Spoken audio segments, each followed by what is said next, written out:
Bienvenue dans le Paper Shot spécial édition, épisode numéro 3. C'est un challenge que je me suis lancé où je te dis chaque jour ce que tu as besoin d'entendre si tu veux écrire ton livre, avancer et devenir l'auteur ambitieuse que tu sais être. Je suis Sabrina, éditrice indépendante, mentor mindset et business et fondatrice de l'Académie des auteurs ambitieuses. Et aujourd'hui, on va parler d'un sujet qui fait culpabiliser presque toutes les femmes, le temps, ou plutôt le mensonge du j'ai pas le temps d'écrire mon livre. Je suis désolée, le temps tu l'as, mais il n'est pas forcément disponible émotionnellement. Donc on va remettre ça à plat, calmement, profondément, et tu vas voir qu'à la fin de ce petit épisode, tu vas retrouver du temps pour ton livre.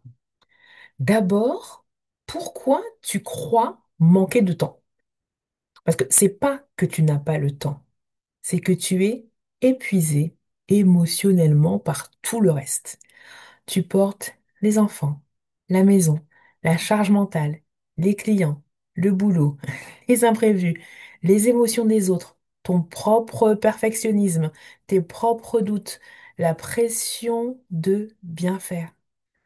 Quand tu as enfin un moment pour toi, tu n'es plus disponible pour écrire parce qu'en fait, ton énergie est déjà dispersée.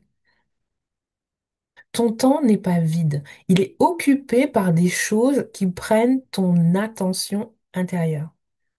C'est pour ça que tu n'arrives pas à écrire. Pas parce que tu n'as pas 30 minutes, mais parce que tu n'as plus l'espace mental nécessaire à l'écriture. Et ça, pourtant j'aime ça, hein, mais ça ne se règle pas avec un agenda. Ça se règle avec une sorte de repositionnement intérieur. J'ai envie de partager une donnée scientifique pour arrêter de te juger. Une étude de l'université de Princeton dit que notre cerveau traite en moyenne 6000 pensées par jour. C'est un flux constant.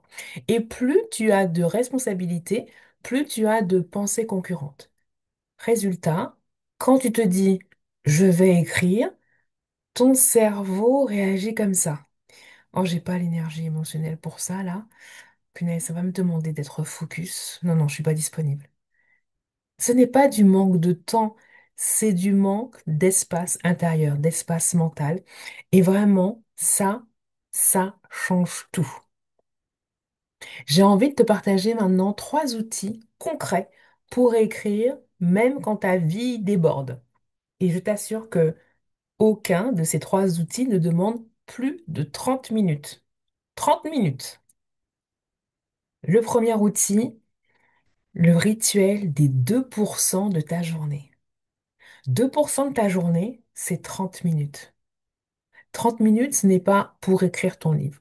30 minutes, c'est un moment où tu te choisis, un moment où tu respires, un moment pour te reconnecter et où tu redeviens toi.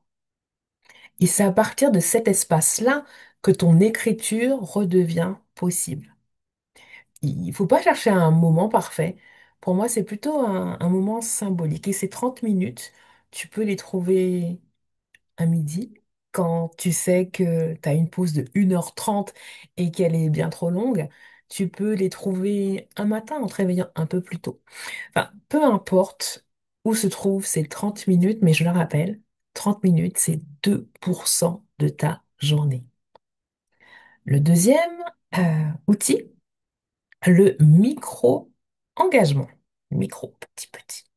Plutôt que te dire, je vais écrire un chapitre, pourquoi tu te dirais pas, j'écris 5 lignes?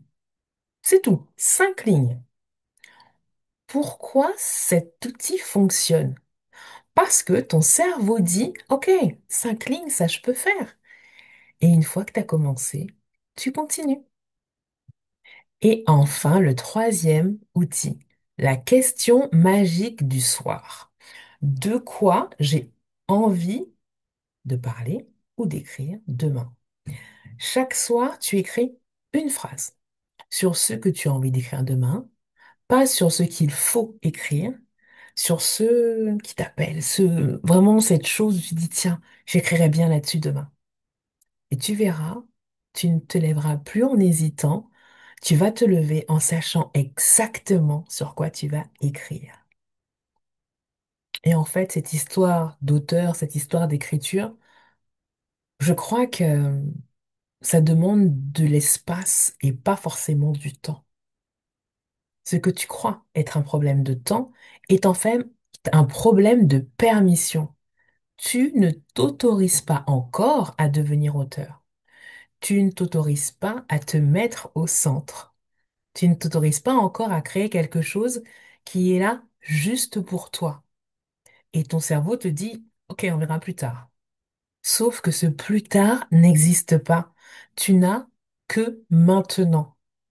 Mais maintenant, peut être petit, ça peut être 5 minutes, ça peut être un paragraphe, ça peut être juste une phrase. Mais maintenant, ça existe et ça existe toujours. Ton livre, il n'a pas besoin de toi demain, il a besoin de toi aujourd'hui, même un petit peu.